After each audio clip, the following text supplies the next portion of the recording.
Hello, good morning everybody. Myself Dr. Sanjay Varulkar. Now, today I am taking lecture on the immunology. Today's topic for the immunology is the development of the tongue and its anomalies. Now, in the last lecture we have seen the lateral derivative of the primitive pharynx. Now, in today's lecture we are going to see about the derivative, that is the ventral derivative of the primitive pharynx, that is also known as floor derivative of the primitive pharynx. In the floor derivative of the primitive pharynx, there is a development of the tongue. Also, there is a development of the thyroid diatroculum, and there is a laryngotracheal groove.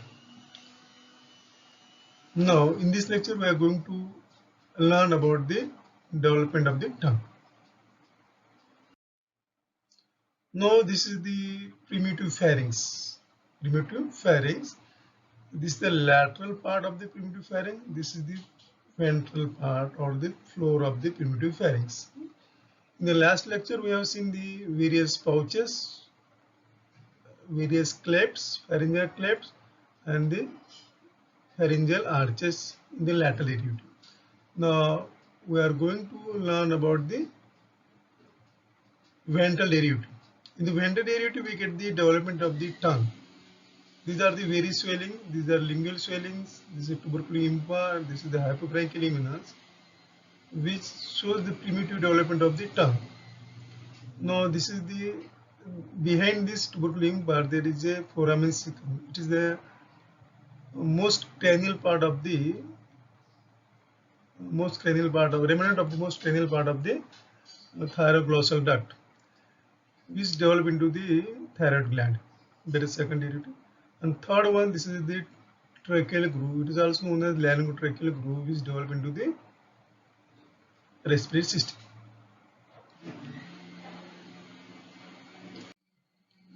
Now, first, development of the tongue. Development of tongue. Tongue develops in relation to the first to fourth pharyngeal arches. Tongue develops during the 4 to 8 weeks of the intrauterine life. The development of tongue may be considered under the following three headings. First, development of the mucous membrane of tongue. Second, the muscles of the tongue. And third one is the fibroalveolar stroma.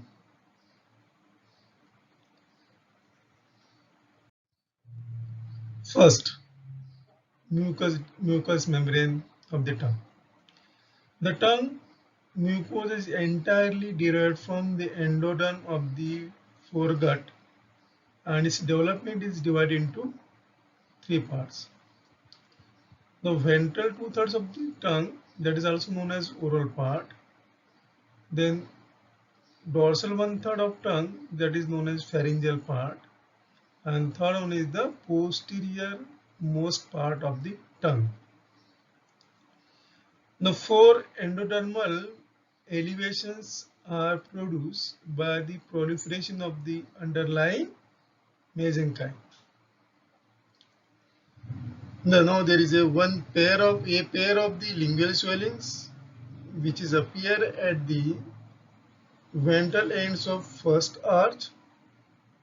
Now second one is the an unpaired median elevation that is known as tuberculum impar, which develop in relation at the ventral ends of the first and second arches.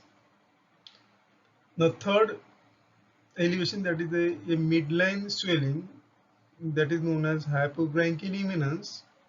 It is also known as copula of His, is developed in relation to the medial ends of second, third, and fourth arches. Now, first, development of the ventral two-thirds of tongue. The lingual swellings grow forwards, fuse with each other across the midline, and subsequently joins with the tuberculum impar. Now the combined mass thus formed persists as a ventral two-thirds of tongue. Therefore, the oral parts of the tongue is mostly bilateral in development. Now, along the front end side of the rudimentary tongue develops an endodermal alveolo-lingual sulcus which gradually separates the tongue from the floor of mouth. Now, this ventral two-thirds of tongue, which is derived from the two lingual swellings and one tubercular impar. These three swelling combine to form a one mass that persists as the ventral two-thirds of tongue. Now, dorsal to the tuberculum impar, another median endodermal elevation, that is the hypobranchial eminence or the cupula of Fish, appears in the floor of the pharynx. This elevation is contributed by the ends of second, third, and fourth arches. Now, a transverse sulcus divides the hypobranchial eminence into ventral, that is the cranial part, and dorsal, that is the caudal part. Now, this hypobranchial eminence which develop in relation with the second, third, fourth arches, which having the cranial part and caudal part. This two part is divided by the transverse sulcus. Okay. Now, these are the two lingual swellings, right and left, and this is the tubercular impar. These three swellings combine to form a combined mass that form a oral part of tongue or the anterior two-thirds of tongue, which is present in front of the sulcus terminalis. Now, this lingual swelling, they are present in relation to the first arch, and the tubercular impar, it is present in relation to the first and second arch. These three swelling that form an anterior two-thirds of tongue. Now, this is the hypobranchial eminence, another elevation which is present in relation to the second, third, and fourth arch. This eminence, that is hypobranchial eminence, is divided into cranial part and caudal part by a transverse sulcus. Now, this cranial part which form the posterior one-third of tongue,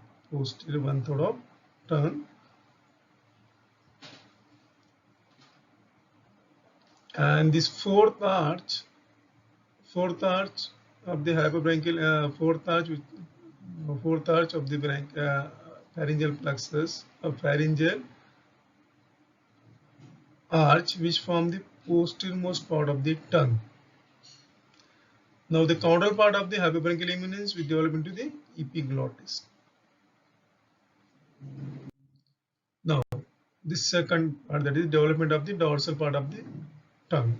The ventral part of the hypobranchial eminence form the dorsal one-third of the tongue.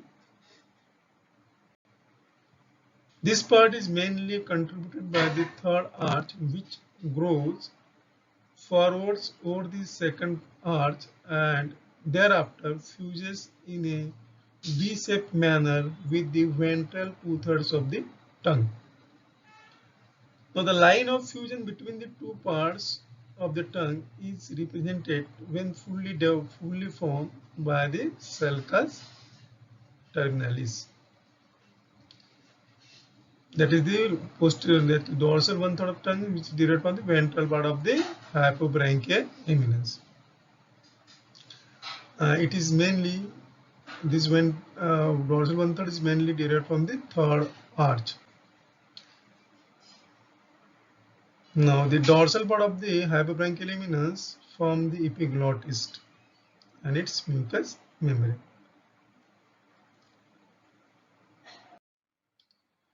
Now these are the arches: first, second, third, and fourth arch.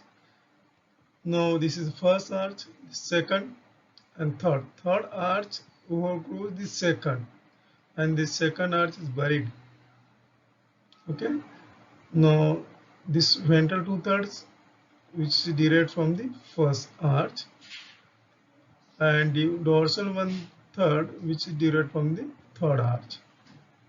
The second arch is buried because of the overgrowth of the third arch, and this is the posteriormost part of tongue, which is derived from the fourth arch.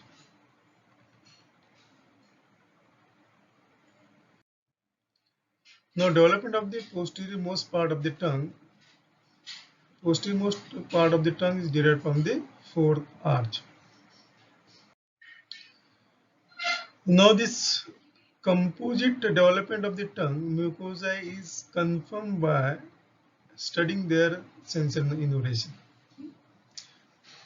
Now first, a sensory innervation of the for the anterior two-thirds.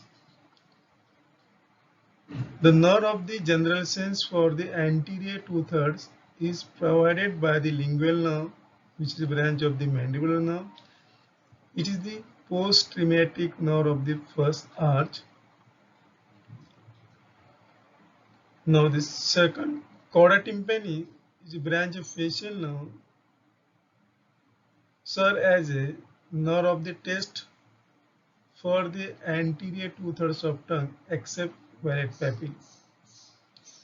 It is the pre-traumatic nerve of the first arch. As for the anterior two-thirds of the tongue, it is innervated by the two nerves, lingual nerve and the chorda tympani nerve. Lingual nerve, which carries the general sensation from the anterior two-thirds of tongue, and chorda tympani, which carries the facial sensation, that is taste sensation, from the anterior two-thirds of tongue, including the except the circumvallate papillae.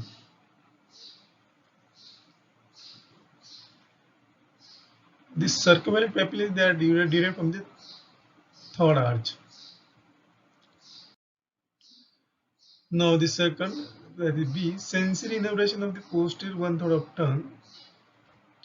The glossopharyngeal nerve carries the general and spatial sensation of the posterior one-third of tongue, including the valid papillae. It is nerve of the third arch. From the posterior one-third, both the sensation which is carried by the glossopharyngeal nerve, and glossopharyngeal nerve is the nerve of the third arch. Okay. Now see, sensory innervation of the posterior most part of the tongue. The interlaryngeal nerve carries the both general and spatial sensation of the posterior most part of the tongue, which is branch of the superior laryngeal nerve, and the superior laryngeal nerve is the nerve of the fourth arch. By studying the sensory innervation of the sensory innervation of the tongue, we can identify the various part of the tongue. That anterior two-thirds which develop from the first arch, posterior one-third which is developed from the third arch, and the posterior part of tongue which is developed from the fourth arch.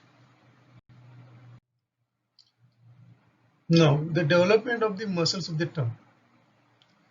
The lingual muscles are derived from the 3 or 4 occipital myotomes, which migrate ventrally along the epipericardial ridge and invade the tongue rudiments in the floor of the definitive mouth.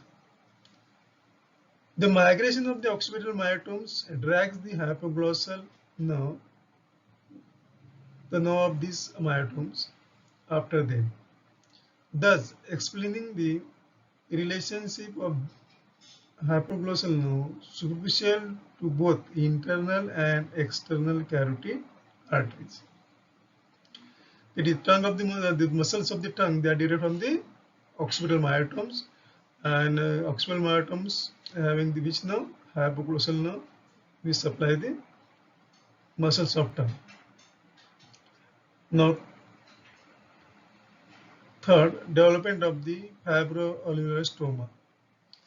The stroma bind the muscles of the tongue together, and that stroma is derived from the mesenchyme or mesoderm of the branchial arches.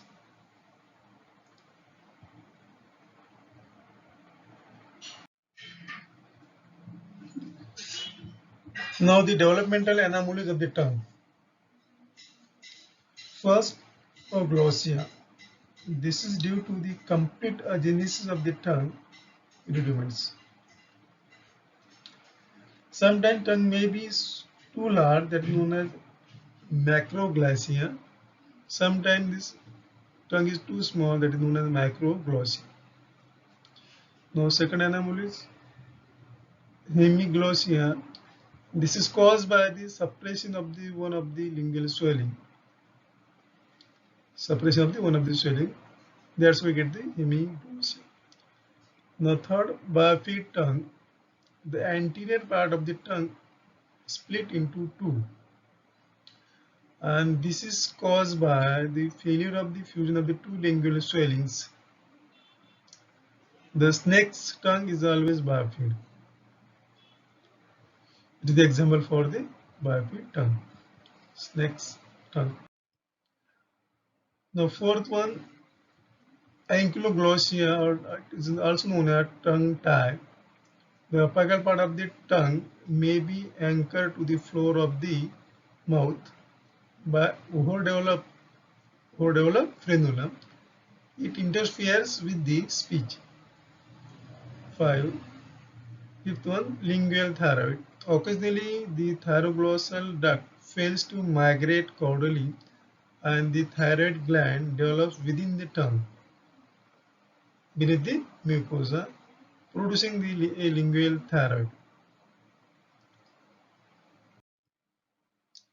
Now, this is all for the development of the tongue and its anomalies.